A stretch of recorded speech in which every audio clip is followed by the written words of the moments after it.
Good morning, everyone. Happy May, happy Tuesday. So happy to see you today.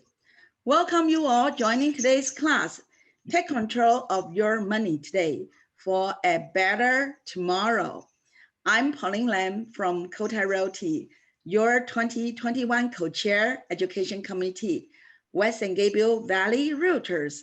A friendly reminder, all participants will be muted when you are in the meeting. Should you have any questions, please enter it during the Q&A section.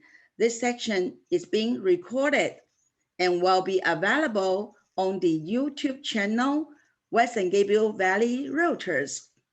And today we will have a raffle, 4 books from our speakers. So stay in the class until the last minute for the raffle drawing.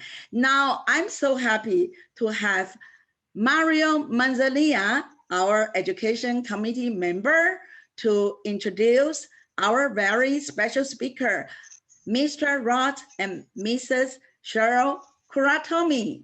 Mario, the floor is yours. Well, thank you so much and good morning, everyone. Today, I have been very privileged to introduce Mr. Rod and Mrs. Cheryl Kuratomi. Very interesting background, and I truly hope that you enjoy this presentation, which is be quite unique. A brief background from both. Mr. Rod Kuratomi has retired at age 54. He was a laboratory systems analyst, clinical safety officer at the Southern a local hospital here. Attended UCLA and California State University, Los Angeles, as a bachelor's degree in criminal justice administration. Important to know, he's a 7th-degree black belt, and they both same practitioners. Mrs. Kuratomi, she's also retired. She was a clinical microbiologist and working at the major clinical laboratories for 35 years. She graduated from California State University in Northridge. She's also a 3rd-degree black belt, and they're both karate instructors.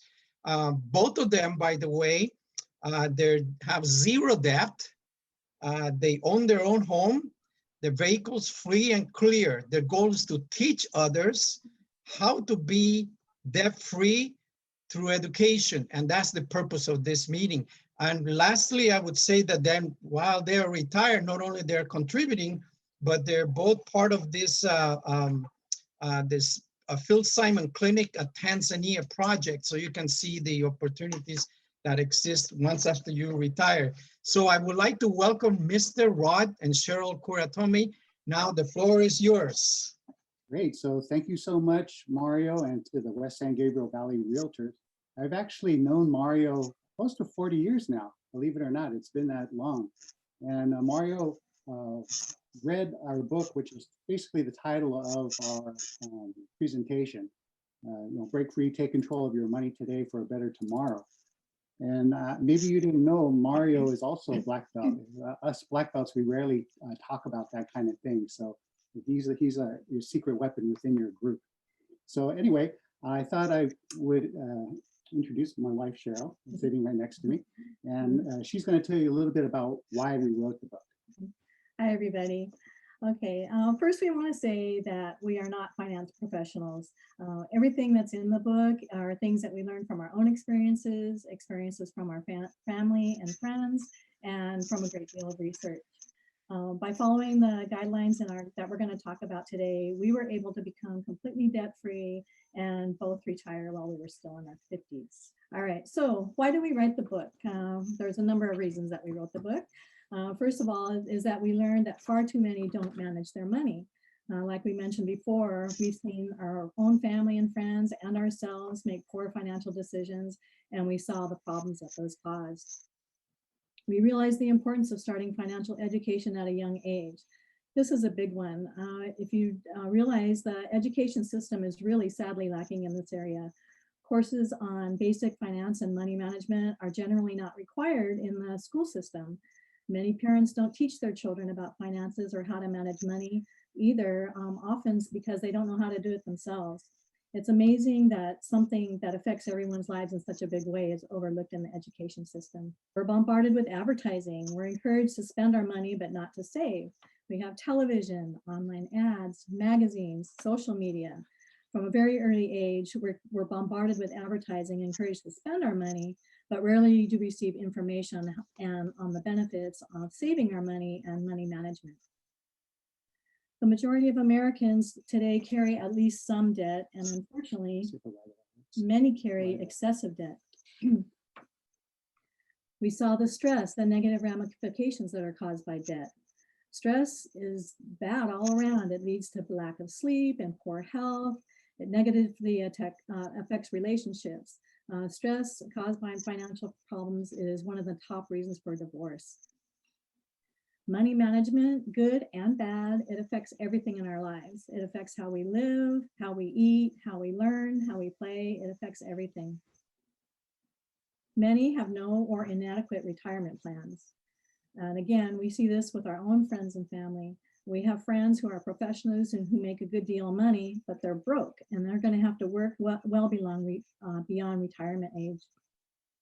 And last, we found that people often make major purchases without understanding costs associated with that purchase. And we're going to talk about more about this in a minute. Our main goal when we decided to write the book, or actually when Rod originally, he's the one who decided to write the book in the beginning, our main goal is to help others so that they may have the right tools and the knowledge to make good financial decisions so that they may stay out of debt or get out of debt, reduce their stress, have better relationships, and maybe even retire early.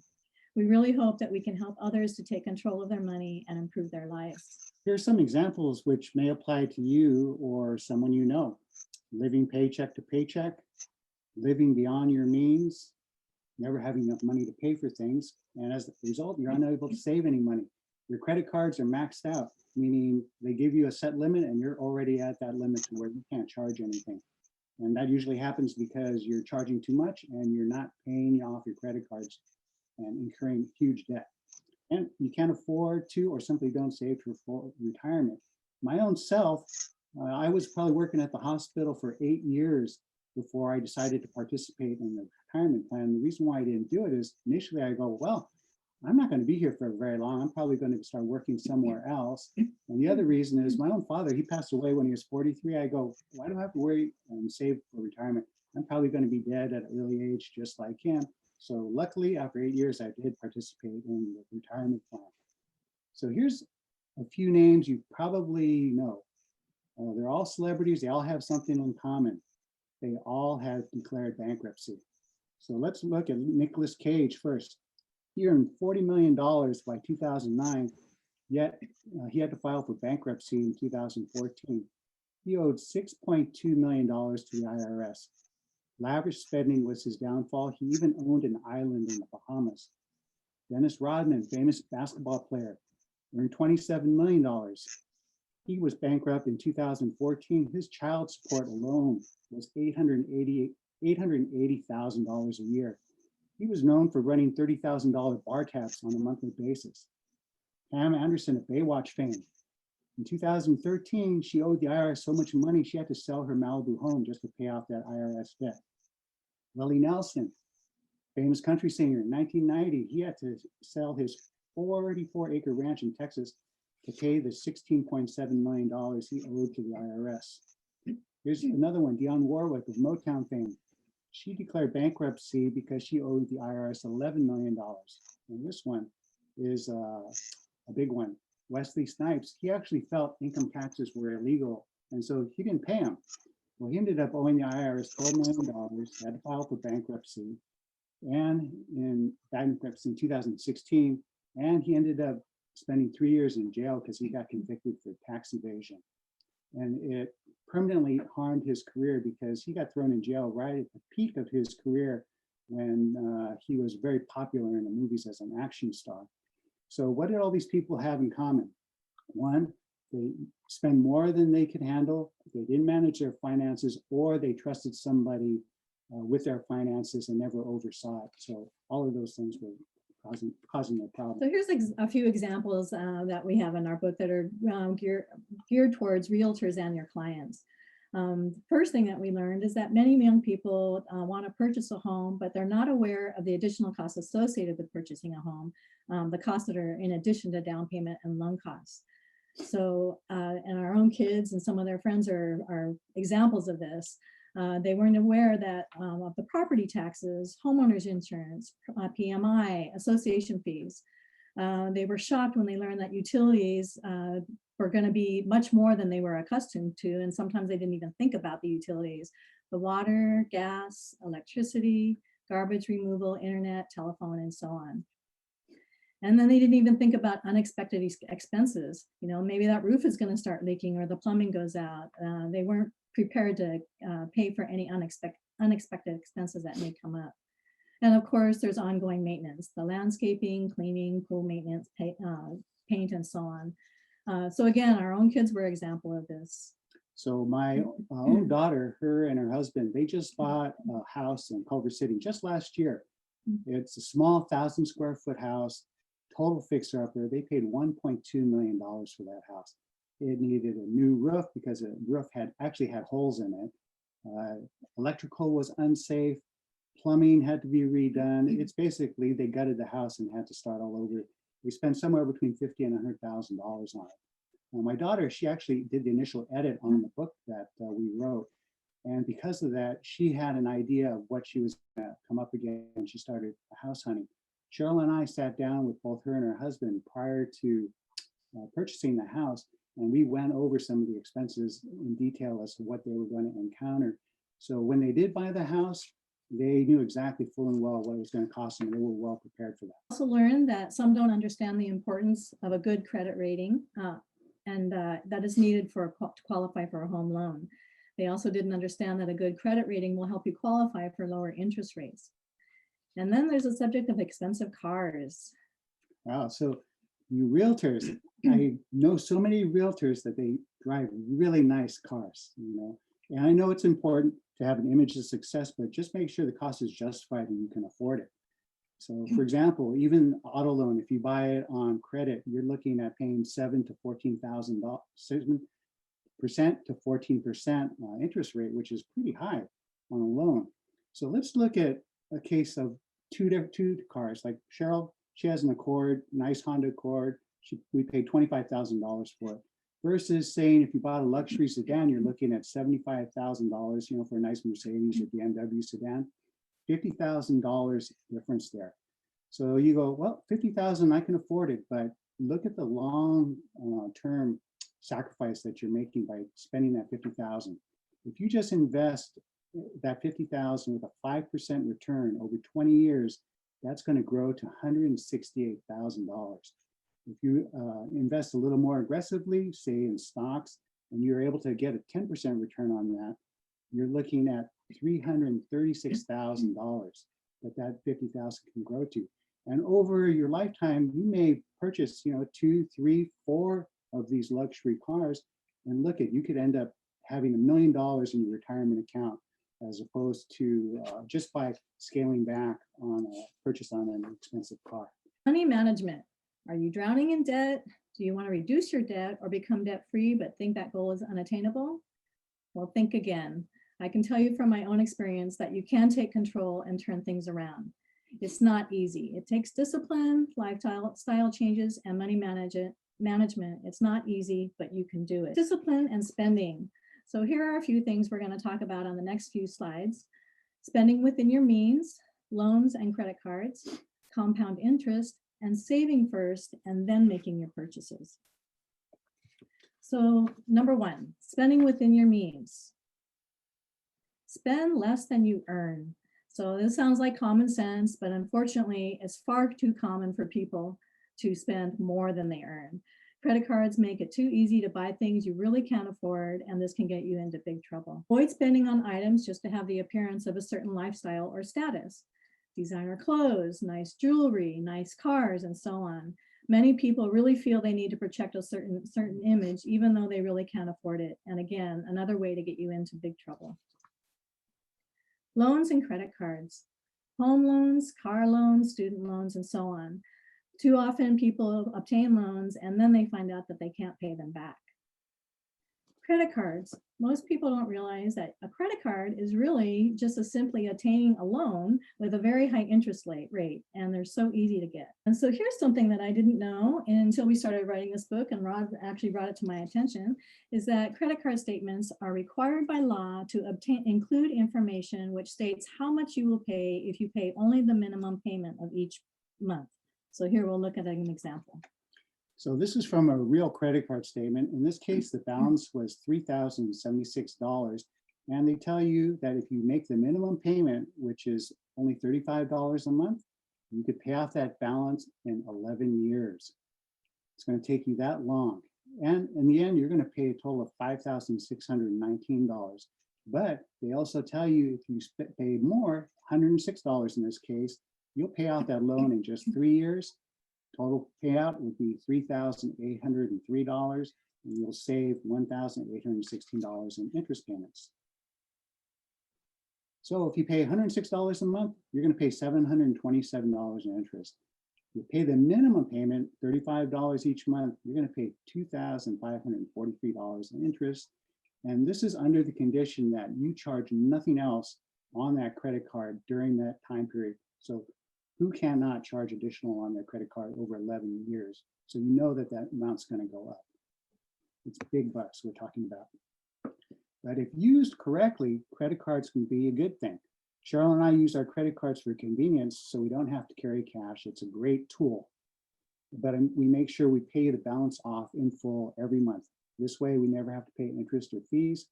And we use the credit cards that we use, we actually get cash back. So we're actually earning money on our purchase. It's better actually than an interest-free loan. So continuing on, discipline and spending, let's talk a little bit about compound interest. So in the case of an investment, you're earning interest on your interest plus your principal. That's really good. That's how your money grows. But on loans, you're paying interest on the interest and the principal, which is bad, meaning your debt can really grow, especially if you miss a credit card payment or two. These payments could really start increasing and your amount you owe is going to go up. So these are the big bucks. You'd be surprised how much it adds up. Whenever possible, save first and then purchase. You'll save a lot of money by not having to pay the interest and fees, and by chance you're late fees. So let me give you a couple examples of poor use of credit cards. These are actual relatives of ours.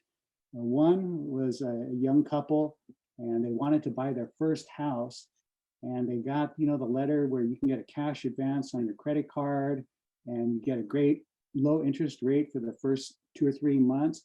And so they said, great, we're going to take this money and we're going to add it to our down payment, and that's how we're going to make the down payment.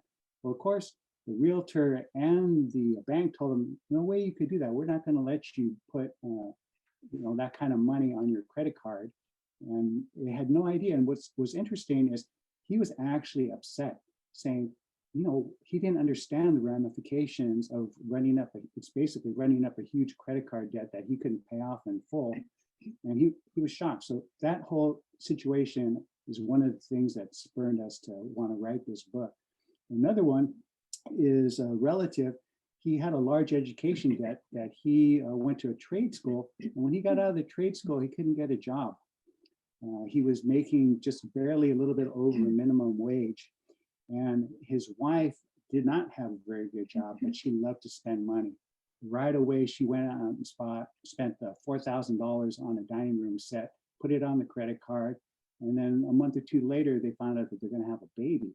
So talk about starting a marriage and starting a family already on the wrong foot. So goals, budget planning, critical for money management. So these are some topics that we're going to talk about in a few minutes. So writing down your financial goals, what do you want to achieve? Create a budget, plan, results of budgeting and planning, and it's not too late to get out of debt or start saving. So write down your financial goals. What do you want to achieve? First off, get out of debt. And if you're out of debt, stay out of debt. Or maybe don't get into debt in the first place. And purchase a new home or vehicle, and pay for education or save for future education, vacation, maybe a new computer system, some new furniture, jewelry, retiring early. You can accomplish all these things if you plan and you create a budget. So creating a budget, make a list of everything you spend money on. You'd be surprised how much you spend even on the little small dollar items. It really adds up over a period of time. And make a list of all your sources of income, not only your regular paycheck, but if you have any other kind of investment income that you get in regularly, maybe you have some rental income. So make a list of all of these. And basically, money out, money in. You want the money in to be more than the money out. And that money in is how you're going to be able to figure out how long it's going to take you to reach your financial goals. And our book has a lot more details on creating a budget. We actually go step by step for the person that's a total layman that's never even done anything like this before. So next, you got to have a plan. Have a plan and stick to it. It's okay to veer off the plan occasionally, but only a little, and stick to it the best that you can. Carefully go over all your expenses and determine which expenses are fixed and which expenses you can reduce or cut. Determine how much money you would save each month to reach your goals. So I'll give you an example. Say, to make it simple, let's say you want to save $12,000 for whatever. Well, if you want to do it in a year, that's $1,000 a month. That's pretty simple. But say you can only save $500 a month. Well, by simple math, that'll tell you it's going to take you 24 months or 2 years to reach your goal. Next, if you haven't reduced your budget enough to reach your goals, go back and take a good hard look at your expenses again. What do you need versus what do you want? That's a huge difference between those two things. Okay, so what are the results of budgeting and planning? Only you can determine which is more important to you, spending the money on something you don't really need or cutting those costs so that you may achieve your financial goals. Maybe you're going to have to downsize your home, drive a less expensive car, spend less money on food, entertainment, or other items. It's going to be difficult, but only you can decide what your priorities are. But I can tell you again from experience that the end result is worth it. Financial freedom. It will bring you less stress, better health, better relationships. And last, it's important to know that it's not too late to get out of debt or to start saving. First of all, it's best not to get into excessive debt to begin with. But if you do, know that you can take control of your finances and turn things around. Then, once you are out of debt, maintain your good habits and stay out of debt. You get to make the choice. Are your goals worth the discipline and sacrifice? The stakes are high and the rewards are worth it. So I know this is true from my own experience, and I'm going to tell you my story because I hope that it will help others know that you can, if you get into that big, dark debt hole, it is possible to get out. First of all, I want to stress that it's very important for partners to be on the same page when it comes to managing your money. It's very difficult and sometimes impossible to manage your money if one partner is financially responsible, but the other one is not. I can't stress this enough. You have to work together as a team. So when I was young, I did learn to manage my money. I worked hard and purchased my first home when I was just 19 years old. At 22, I married a man who was not financially responsible. I knew this going into the marriage, but I really didn't understand how much damage could be done. In my late 20s, I ended up losing my home and my savings, and I found myself as a single mom with 2 young children. So I started over. I knew that I needed to get a better job to support my family. I had dropped out of college when I had kids, so I went back to college while working full-time as a waitress and raising my kids. It took me 3.5 years, but I did graduate college at the age of 32. Then I got a good job and I got back on my feet. I married a second time. Together, we bought a nice house. But wow, I soon learned that he too was very irresponsible with money, and he could not hold a job. So in my late 30s, we foreclosed on that home. This is now the second home that I've lost. Not only that, but I discovered that my husband had obtained credit cards without my knowledge and had incurred tens of thousands of dollars of debt. I learned also that he had cashed out our retirement savings and to purchase a boat and a motorhome. It was a big, big mess. So I found myself single once again and took another good hard look at my life. I was determined to get my financial situation under control. So I worked hard, I cut costs, I saved money, I never bought anything on credit, and most of all, I made a promise to myself, no more bad decisions. So it took me about 10 years, but finally at the age of 49, I was back on my feet and I was even able to buy another house. Then this guy comes along. But now I was very much afraid to marry. It took a few years for Rod to prove to me that he was financially responsible, but he did. It was a breath of fresh air to be with someone who's on the same page when it comes to money management.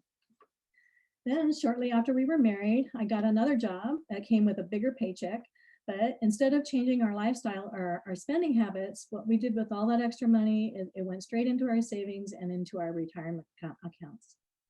So finally, due to good money management and yes, a little bit of luck with the good investments, we were able to become completely debt-free and were able to retire a bit early, Rod at the age of 54 and myself at the age of 59. So I know the story was a little long, but I wanted to share it with you so that others will know that getting out of such a bad place really can be done. It doesn't happen overnight, but you know what? 5 or 10 years, they're going to come and go. You can be in the same place that you're in right now, or maybe even worse, or you can choose to be in a better place. I can tell you now that my life now is far better than my old life. Being debt-free and financially stable is a wonderful place to be, and I hope that others can do this too. I'm husband number 3, but she's such a good wife that, you know, she's definitely worth it. I want to say fault was not her so much. So anyway, I want to tell you about a good book. It's called The Millionaire Next Door, and it's written by Thomas J. Stanley. Reading this book, I read it probably about 20 years ago, and this is what got me started on this whole idea of frugal living and that early retirement was even possible. And one story that really stands out in my mind from the book is they showcase 2 people.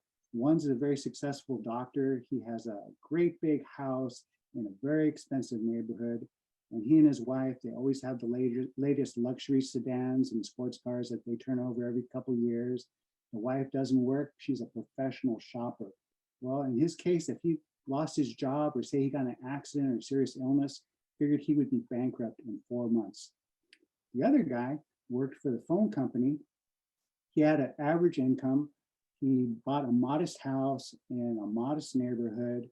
He drove the same vehicle for the last 10 years, and he runs them all the way until the ground to where it costs more to repair than it would be worth it. And he took all that extra money that he was making and he saved it in his retirement account and in his savings. Turns out he could retire tomorrow, or if he became injured or disabled, it would be no problem for him financially. He continues to work because he really enjoys his job. So you look at those 2 situations and I go, I'd rather be the guy that works for the phone company than the wealthy guy with all the debt and the spending. And more recently, he just came out with a book, the author, Thomas Stanley, in 2020 called The Next Millionaire Next Door. So that's on my reading list because I want to see how he updated it. Instant gratification versus delayed gratification. So first, let's talk about instant gratification. Today's society is based on instant gratification. If you see something you want, easy credit means you can buy it right now. If we want something, we can order it from the comfort of our living room and have it delivered tomorrow. We can order food and have it delivered within the hour.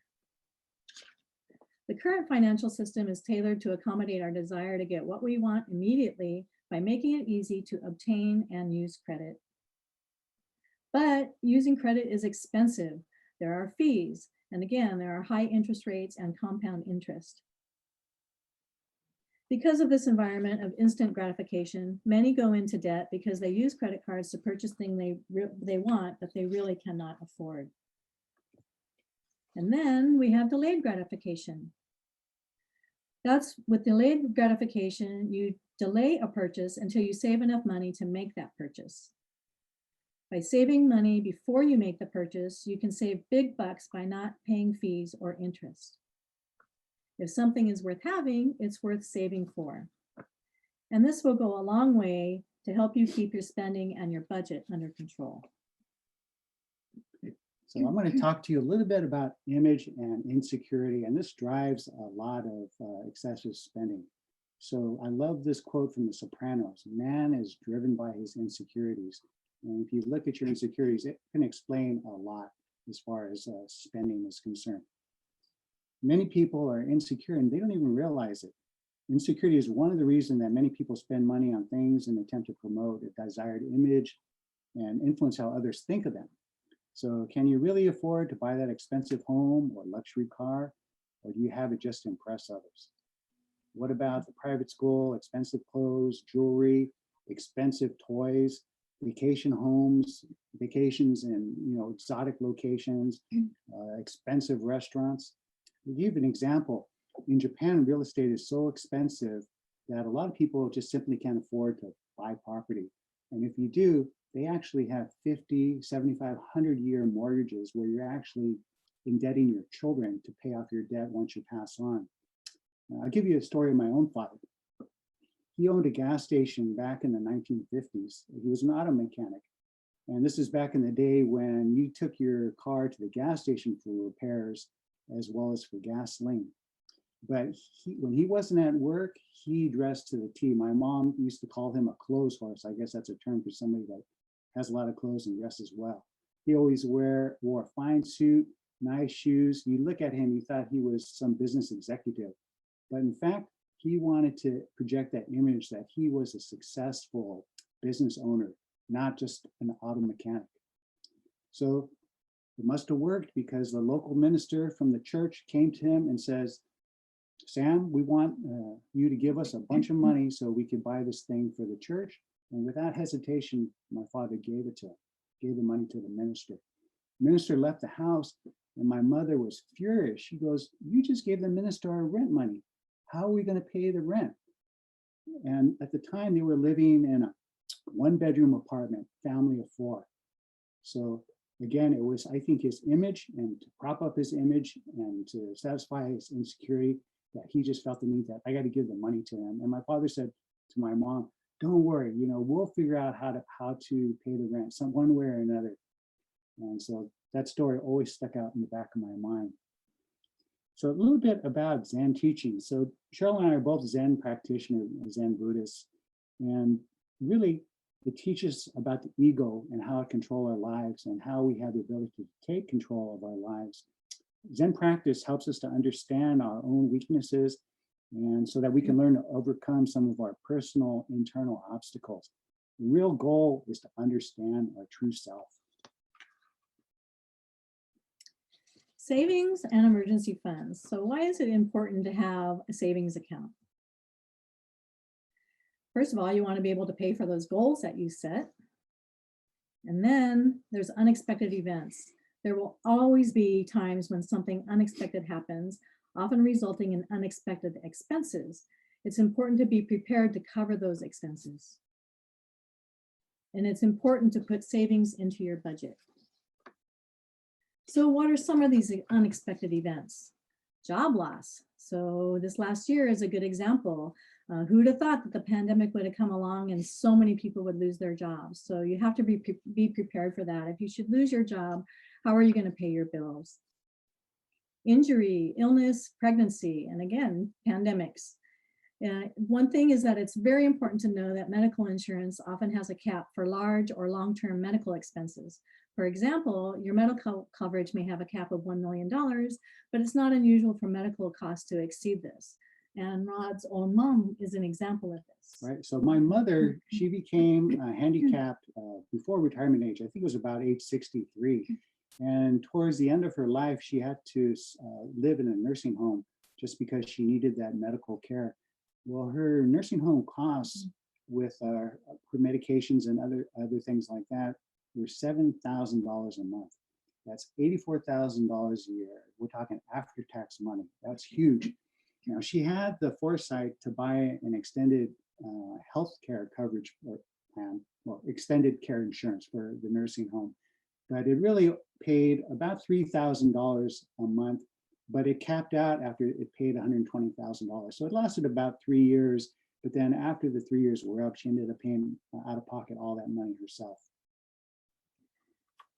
Okay, some more unexpected events. Home repairs, again, like we talked about before, maybe the roof is leaking, the plumbing goes out, and so on. And then, of course, we have natural disasters, fire, earthquakes, floods, hurricanes, and so on. The damage and costs associated with natural disasters can be devastating, even if you have insurance. For example, earthquake insurance can have deductibles, which are tens of thousands of dollars. And then we have boomerang kids. What are boomerang kids? Those are kids who return to their parents' home very often after college. Why does this happen? One reason is the large debt due to the high cost of college education. College education these days is just off the charts, and kids often come out of school owing a lot of money. So they have to save their money to pay that back, so they end up moving back in with mom and dad. And then we have increased housing costs. Again, another reason kids can't afford to go out and live on their own, so they come back to mom and dad. Then they have the unrealistic expectations of high-paying jobs immediately after college education. This is a big one. This is a lot of young kids that we talk to these days. We were really surprised to find that they come out of college thinking, I'm going to get this high-paying job right off the bat, and they're really shocked to find out that that doesn't happen. That very often they have to start out, lower on the scale and then work their way up.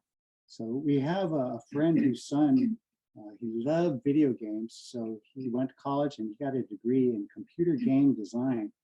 And once he got out of college, he thought, okay, I'm going to get the big bucks, making the big money, but only to find out that competition for those spots was so high that he couldn't get a job. And he ended up having to work at Walmart instead for minimum wage. A rule of thumb is that you should have between 2 and 9 months worth of income in your emergency fund. Now that's a big difference between 2 months and 9 months worth of income. So what are some of the factors which play a part in determining how much you should keep in your emergency fund? The amount of your fixed expenses, like for instance, your mortgage or your rent payment. What is the likelihood that you could lose your income? The higher the chance that you could lose your current income level, the more important it is to have a larger emergency fund. Your earning potential. If you should lose your job, how easy or difficult will it be for you to find another job with comparable income? How about education opportunities? Are you able to obtain additional education, which will help you to get a better paying job? And last, what about your ability or your willingness to think outside the box? Are you willing to try new things? Are you willing to work for less than you're normally accustomed to? Are you willing to try something that's outside your comfort zone? So giving an example, I have several friends and even family members that work in the entertainment industry, and they made a lot of money in a very short amount of time. But when the jobs dried up, so did the money. And these friends would not try and find work in different fields. They just thought, my time is worth this much money, and I'm not going to work for less than that. And so what ended up happening is they got into a lot of debt just because they could not change the ability to go and work somewhere else or work for less money. Raising financially responsible children. So this is really important, especially since money management is generally not taught in school when the kids are young. Parents really need to be their children's teachers and role models. So we need to teach our children to be financially responsible from a very early age, teaching them the value of hard work, saving, and spending responsibly. So I love this Warren Buffett quote. He says, give your children enough money to do anything, but not so much that they can do nothing. And this has been a problem since the beginning of time. I had read that the ancient Romans, the children of the aristocrats, they did exactly that. They had so much money, they did nothing. All their idea of life was to party and have a good time. And you know what happened to the Roman Empire. And I think some of that had to do with children and how they were brought up. So you can get creative when finding ways to teach your children to be financially responsible. An example is how my son and his daughter and my daughter-in-law teach their own kids to manage money. So their last name is Armour. So they created a monetary system called Armour Bucks. At home, they have an Armour store, which is stocked with toys and snacks and other things that the kids like. So they earn their Armour Bucks by doing chores, reading, good behavior, and other activities.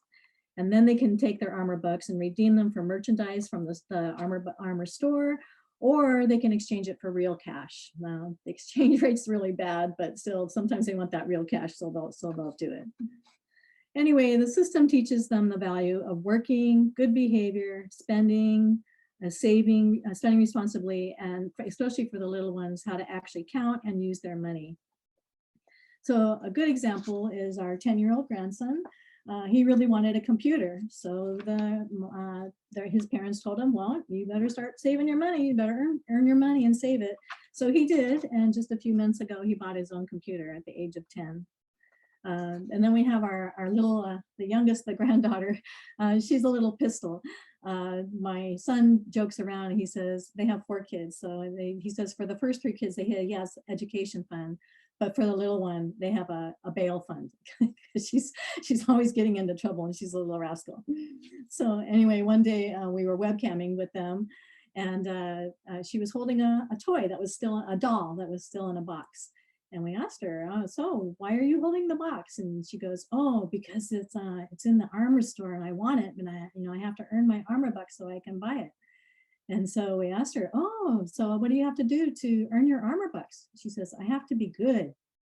And we said, oh, so how much do you have how many armor bucks do you have? And she held her hands up like this and she says, 0. So that's just a testament to her personality. Anyway, she did end up earning the money, and she was able to buy her doll. So here's a couple good articles. There's a lot of information out there which can give you some good tools to teach your children to be financially responsible. Here are 2 examples. The first I found on firstrepublic.com website, how parents can create financially independent adults. And the second one, Warren Buffett's 6 tricks for teaching kids about money. That's actually found on several websites, one of which is moneywise.com. Anyway, if you want to put these practices into place, there's a lot of information out there on the internet. You just need to search around. So we're near the end of our time. So we're just going to go over briefly some items that are covered in our book regarding retirement. The first one is that it's best to start saving early. If you don't start saving early, though, it's not too late. It's too late to start. Why save money in a retirement plan? And then we talk about risk tolerance based on age. We talk about early retirement and that it's a goal worth saving for. We talk about creating a retirement budget. We talk about what you can do now to prepare for early retirement. Talk about retirement savings plans and things to include in your retirement calculations. And last, we talk about, can you handle retirement? Yeah, we found that retirement is not for everyone, and there's some reasons that people don't want to retire. So are you a person who's defined by your work? Some people need their work to make their lives have meaning. And in some cases, it's the ego which drives them, as the person's work may make them feel more important. And if you do retire, and you're going to have more time, you have hobbies, volunteer work, or other things to keep you busy. And to me, especially for you that have a partner or married, can you and your partner handle long amounts of time together?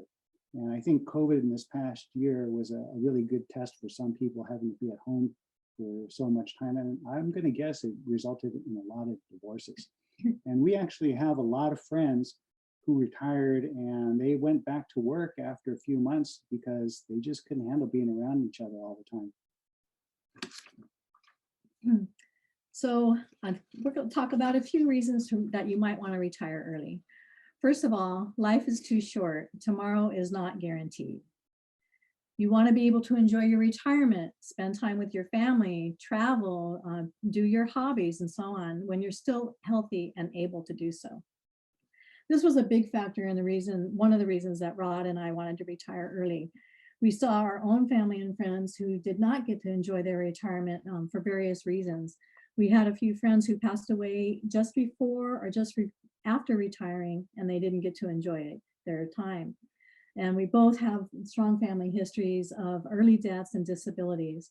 Rod's father, like you said before, he died at the age of 43. His mom, his brother, and my own dad, they all became disabled and were unable to enjoy their retirements. So the ability to do things while we're still healthy and able was a big motivator for us to retire early. We don't know what tomorrow will bring, so we really wanted to take advantage of today.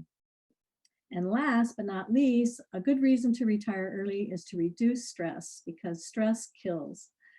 This was another big factor in our decision to retire early. My job was extremely stressful and I really needed to get away from it. So Cheryl would come home from work. She was working 12-hour days, some days, sometimes 7 days a week. And she was all stressed out and exhausted all the time. And I go, if she keeps up this pace, this job is literally going to kill her. So I sat down one day and I said, let me figure out how long it's going to take or how many years we're going to have to keep working in order for us to be able to afford to retire. So I sat down, I made this gigantic spreadsheet, figured out all our retirement savings, what the income would be at different levels of risk to increase the amount of return. I calculated how much money would come in based on taking Social Security at 62, 67, 70, which the later you take it in, the more money you'll make. The hard part was calculating things like inflation, how much is stuff going to go up in price. And the other huge one was the cost of healthcare, because as you know, we're young, we're not old enough for Medicare yet. So I really had to figure out how much our medical expenses were going to cost, and to find out that, Obamacare or California Care is pretty darn expensive. We're talking like $2,000 a month for two of us. Luckily, we qualified for some of that subsidy. And then as you get older, your healthcare costs are going to increase. You're going to pay a lot more for medication. You're going to might get disabled. You have to plan for contingencies, like if you end up in a nursing home. So the spreadsheet was huge. And I looked at the bottom line and I told her, hey, we can retire now. So we did. So we're getting near the end of the presentation. So we don't have time to talk about all these other things, but if if you read the book, all these other topics are in the book: housing decisions, online banking, cybersecurity, inflation and quantitative easing, investments, taxes, wills, probates and trusts, bankruptcy, loaning money to friends and family, taking money to the grave, dealing with a partner who's out of control, mistakes made when suddenly acquiring a lot of money, and also paying for college education. So we do want to talk a little bit about paying for college education because it's one of the biggest expenses facing parents and students today. In the book, we talk about saving for college education, college choices, student loans, financial aid, grants, and scholarships. Something that's not mentioned in the book, but it's something to know about, are Scholarshare 529 savings plans. These are college savings plans which are sponsored by states, state agencies, and universities, and they offer tax advantages. With the high cost of education today, it's more important than ever to start saving for your kids' college education as soon as possible. So you can find more information on the internet on Scholarshare 529 savings plans. So we really want to thank everyone today for attending today's presentation. Again, there's a lot more information in the book. The book is very basic because it's geared towards audiences of all ages. We hope that young people will read the book and learn some valuable lessons on how to manage their money. And we hope also that adults, young and old alike, will read the book and learn something that will help them as well. Again, we want to stress we're not financial professionals. Everything that we talked about today, we learned from our own experiences of friends and family, and a good deal of research. We really hope that you enjoyed it and you learned at least one thing new. So this is a book and the information and our contact information. So the book, we really make very, very little money from the book. It's really about getting the message out. And that's kind of been our mission as of late, is we want to get this information out to make people's lives better. The sooner they can get the information, the better. But again, it's never too late. I wish I had this information when I was a kid growing up. It would have changed a lot of things as far as my education choices and what I did in my life and my occupations, but I didn't. So this is my goal, and our goal rather, is to get this information out. And so we want to make people's lives better. Don't let your money control you. You control your money. So thank you, everybody, and thanks for the West Valley Realtor Association and Mario for bringing us on board. Thank you. We really enjoy doing this. Okay. Now we'll answer some questions. Okay, can you hear me? Yeah. Yes. Okay, there's basically a couple of questions. Many of our clients, a lot of them come to us, you know, they either talk to a realtor sends it to a loan officer, and then we start analyzing their financials. Many of them have credit issues. Some of them, they haven't saved. Really comes down to the basics, you know, and the unawareness. So what would be your recommendations for us to approach them, kind of like as part of the, you know, what would be some recommendations that we can use to say, well, look, you know, I'm sure your book is helpful all over. It's starting from, like I said, applies to all ages. It's very basic, but it's helpful when they get to us, we can help them better. What would be some of the recommendations that you may have? You want to start or you want me to Go start? ahead. Okay. Oh, I think maybe if you can just even give them a basic information sheet at the get-go. So, you know, instead of, I know initially I must have looked at 30 houses or 40 houses before I first bought my first place. You know, if we went through all that trouble with the realtor, only at the very end to find out, hey, you don't qualify for the loan at any of the properties that we looked at. You know, if you gave them some kind of information sheet in the beginning, kind of outline the process and the costs involved and what kind of payment that they were looking at, maybe given the range of the prices of the houses that they're looking at, and they'll have some idea of what kind of payment they're going to look at, and put out things like, you know, property taxes, and if they're looking at a condo association fees or homeowners association, that kind of thing. There's some of those hidden expenses, because if they just look at only their mortgage payment, they're going to be surprised when they get thrown all these other things that they may not know about. Anything else, Sheriff? That's it. Okay. It's interesting. I saw on a billboard on the freeway, and I think you mentioned it, and it so brings this back to the fundamentals. And that billboard is from an attorney. It's over in the 710 freeway, saying financial stress kills. Declare bankruptcy. We'll help you to declare bankruptcy. So you can see that this information, although is simple and basic, but at the end of the day, you know, it becomes really big business if we don't take control of our money.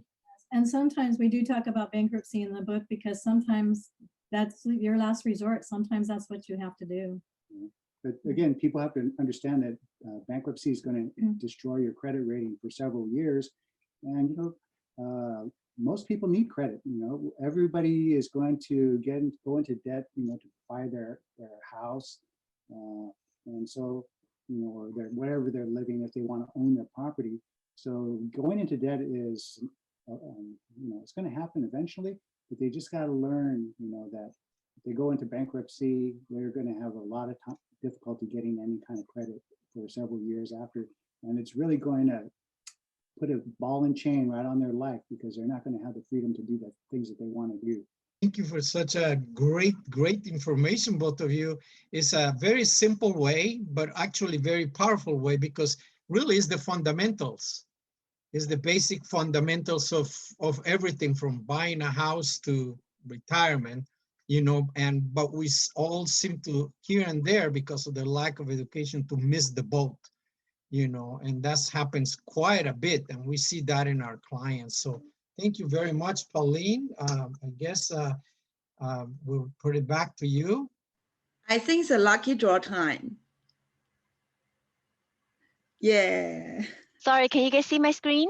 Yes. Okay. Should I go for the first spin right now? Yep. Okay. Oh, sorry, I don't have a sound.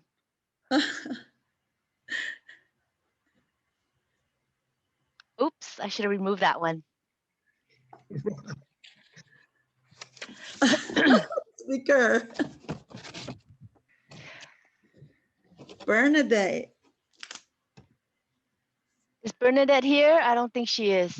Oh no, Bernadette is not here. We need to have a next one. Okay. Ying Mei. Ying should be here, right? Oh no, it's Ying Tian. Ying Mei is not here. Okay. Ying Mei, no.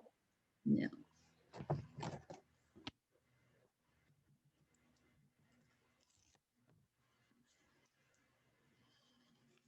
Jim Lake. Jim, I do see Jim. Yeah, Jim, can you type your email into the chat box? Jim is Kotai Roti from Kotai Roti. Yeah. Okay, next. That was our first winner, Yes, Jim. Jim Lake. Type in your email address, Jim. Maggie. Maggie Wu. No, I don't see Maggie Wu. Oh, I think she left earlier. I saw her. Sorry Okay. about that. Congratulations. Jim.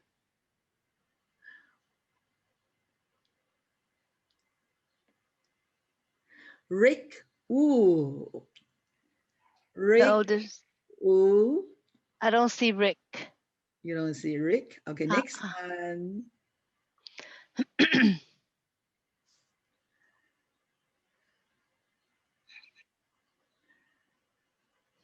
June Kwa.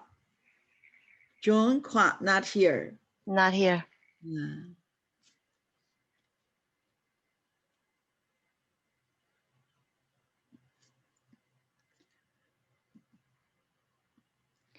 Park Lee, Pak Lee, no, not here.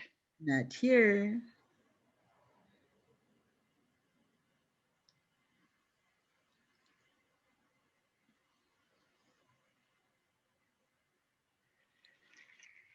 Okay. Uh, Huayan Train, Tran, no, not here. here. Okay. Yours, okay, we are here.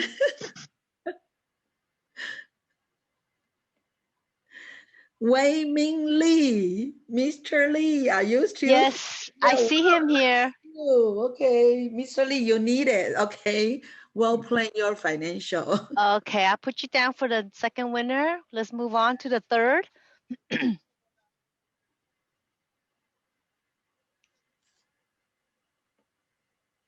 Cody, Koti, I don't see her here. yeah, not here. They miss out a good book. Mm-hmm.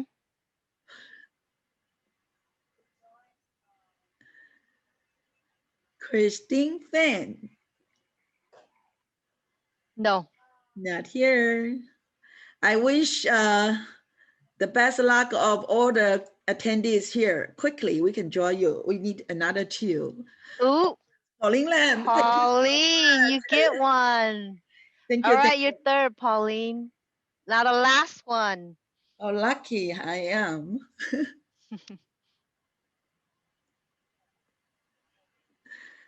Frankie Ho. Yes, I do see Frankie. Frankie, yeah, Frankie, can you type into the chat box, say you're here, and then we will have your email address to email you how to claim the book. Frankie, congratulations. Wow, what a wonderful, beautiful information. And that's Rod and Cheryl to give us and also give us a brick-free book. I definitely will report you after I read the book and give you a feedback. Say, I have a well plan for my future finance.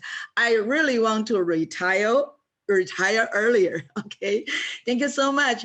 Thank you, Rod and Cheryl and Mario for this wonderful, wonderful section for how to take control of your money today and for a better tomorrow. We thank you for your great sharing of your experience and valuable information today.